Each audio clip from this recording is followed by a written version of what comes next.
ശാന്തമായ ആനന്ദപുരി ഗ്രാമത്തിൽ മുല്ലപ്പൂവിൻ്റെ സുഗന്ധം അന്തരീക്ഷത്തിൽ തങ്ങി നിൽക്കുന്ന ആ ഇടത്ത് ആര്യൻ എന്ന ജ്ഞാനിയായ ഒരു സെൻഗുരു ജീവിച്ചിരുന്നു. സാന്ത്വനവും ജ്ഞാനവും നൽകാനുള്ള കഴിവിന് പേരുകേട്ട മാസ്റ്റർ ആര്യൻ എല്ലാ പ്രായത്തിലുമുള്ള അന്വേഷകരെ സ്വാഗതം ചെയ്തു. ജീവിതത്തിൻ്റെ വൈകാരിക ഭൂപ്രകൃതിയുടെ ഒഴുക്കുകളിലൂടെ അദ്ദേഹം അവരെ നയിച്ചു. ഒരു ദിവസം കാവ്യ എന്ന യുവ അന്വേഷിക ഹൃദയഭാരത്തോടെ മാസ്റ്റർ ആര്യനെ സമീപിച്ചു. മാസ്റ്റർ, അവൾ പറഞ്ഞു. അവളുടെ സ്വരത്തിൽ സങ്കടം നിറഞ്ഞു.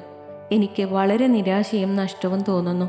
അങ്ങേക്ക് എന്തെങ്കിലും മാർഗനിർദ്ദേശം നൽകാമോ? മാസ്റ്റർ ആര്യൻ തലയാട്ടി. പൂത്തു നിൽക്കുന്ന ചെറിപുഷ്പത്തിൻ്റെ ചുവട്ടിലിരിക്കാൻ മാസ്റ്റർ കാവ്യയെ ക്ഷണിച്ചു. കാവ്യ, മാസ്റ്റർ ആര്യൻ തുടങ്ങി. അദ്ദേഹത്തിൻ്റെ നോട്ടം ദയയുള്ളതും എന്നാൽ തുളച്ചു കയറുന്നതുമാണ്. നിനക്ക് വിഷമം തോന്നുമ്പോൾ കേൾക്കാനുള്ള ഈ ചില വാക്കുകൾ ഞാൻ നിങ്ങളുമായി പങ്കിടാം. 1. വർത്തമാന നിമിഷം സ്വീകരിക്കുക. ഒരു തലയണിയിൽ ഇരുന്ന് മാസ്റ്റർ ആര്യൻ സന്നിഹിതരാകുന്നതിൻ്റെ പ്രാധാന്യത്തെക്കുറിച്ച് സംസാരിച്ചു. കാവ്യ, നിങ്ങൾക്ക് വിഷമം തോന്നുമ്പോൾ നിങ്ങളുടെ അവബോധം വർത്തമാന നിമിഷത്തിലേക്ക് കൊണ്ടുവരിക. ഭൂതകാലം ഒരു ഓർമ്മയാണ്. ഭാവി ഇനിയും വരാനിരിക്കുന്നതേയുള്ളൂ. ഇപ്പോൾ സ്വീകരിക്കുക.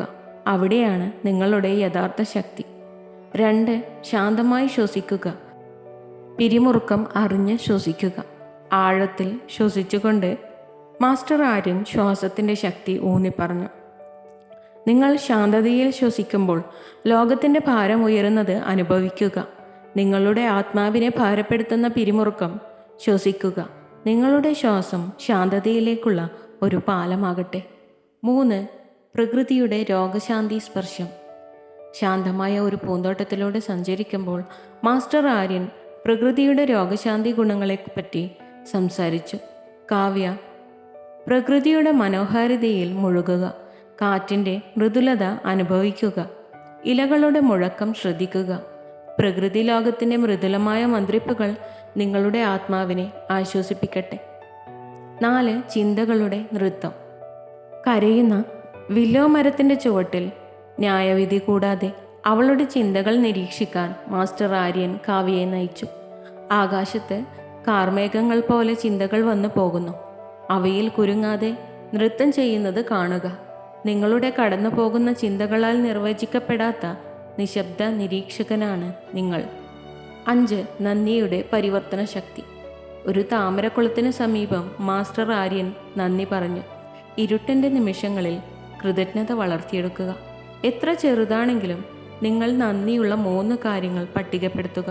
നിങ്ങളുടെ കാഴ്ചപ്പാട് മാറ്റാനും നിങ്ങളുടെ ഹൃദയത്തിലേക്ക് പോസിറ്റിവിറ്റിയെ ക്ഷണിക്കാനും കൃതജ്ഞതയ്ക്ക് ശക്തിയുണ്ട്. 6. സ്വയം അനുകമ്പ. നദീതീരത്തിരുന്ന് മാസ്റ്റർ ആര്യൻ സ്വയം അനുകമ്പയ്ക്ക് ഊന്നൽ നൽകി. കാവ്യ, നിങ്ങൾ മറ്റുള്ളവർക്ക് നൽകുന്ന അതേ ദയയോടെ നിങ്ങളോട് പെരുമാറുക. ചില സമയങ്ങളിൽ വിഷമിക്കുന്നത് കുഴപ്പമില്ലെന്ന് മനസ്സിലാക്കുക. നിങ്ങളുടെ വികാരങ്ങളെ സൗമ്യതയോടെ സ്വീകരിക്കുക. അവയും കടന്നു പോകുമെന്ന് മനസ്സിലാക്കുക. 7. പ്രിയപ്പെട്ടവരുമായി ബന്ധപ്പെടുക. സൂര്യൻ ചക്രവാളത്തിന് താഴെ മുങ്ങിയപ്പോൾ ബന്ധങ്ങളുടെ രോഗശാന്തി ശക്തിയെക്കുറിച്ച് മാസ്റ്റർ ആര്യൻ സംസാരിച്ചു. നിങ്ങൾക്ക് വിഷമം തോന്നുമ്പോൾ പ്രിയപ്പെട്ടവരുമായി ബന്ധപ്പെടുക. നിങ്ങൾ വിശ്വസിക്കുന്നവരുമായി നിങ്ങളുടെ വികാരങ്ങൾ പങ്കിടുക. ഈ യാത്രയിൽ നിങ്ങൾ ഒറ്റയ്ക്കല്ലെന്ന് നിങ്ങളെ ഓർമ്മപ്പെടുത്തുന്ന ഒരു സാന്ത്വന ഫലമാണ് കണക്ഷനുള്ളത്. രാത്രി ആകാശത്ത് ചന്ദ്രൻ ഉദിച്ചുയരുമ്പോൾ കാവ്യ തൻ്റെ ആത്മാവിനെ ഒരു ബാം പോലെ മാസ്റ്റർ ആര്യൻ്റെ ജ്ഞാനം ആഗിരണം ചെയ്തു. ചെറി ബ്ലോസം മരത്തിൻ്റെ ചുവട്ടിൽ അഭയം തേടിയവർക്കെല്ലാം സാന്ത്വനമേകി സെൻ മാസ്റ്ററുടെ കാലാതീതമായ പഠിപ്പിക്കലുകളാൽ ആനന്ദപുരി ഗ്രാമം പ്രതിധ്വനിച്ചു. കാവ്യ, മാസ്റ്റർ ആര്യൻ മന്ത്രിച്ചു. ഇരുട്ടിൻ്റെ നിമിഷങ്ങളിൽ ഈ വാക്കുകൾ ഓർക്കുക. അവ ഒരു വഴികാട്ടിയായ വെളിച്ചമാകട്ടെ. ഉള്ളിൽ വസിക്കുന്ന ശാന്തതയിലേക്ക് നിങ്ങളെ തിരികെ നയിക്കുന്നു. ആനന്ദപൂരിൻ്റെ ഹൃദയഭാഗത്ത് ജീവിതത്തിൻ്റെ വെല്ലുവിളികളെ കൂടുതൽ കരുത്തോടെ നേരിടാൻ തയ്യാറായി കാവ്യ ഒരു പുതിയ ശാന്തതയോടെ നടന്നു. വൈകാരിക പ്രക്ഷുബ്ധമായ സമയങ്ങളിൽ ആശ്വാസം തേടിയ എല്ലാവർക്കും പ്രത്യാശയുടെ വെളിച്ചമായ ജ്ഞാനിയായ സെൻ മാസ്റ്ററുടെ പഠിപ്പിക്കലുകൾ ഗ്രാമം സ്വീകരിച്ചു. If you love to watch this video, you can like, share and subscribe.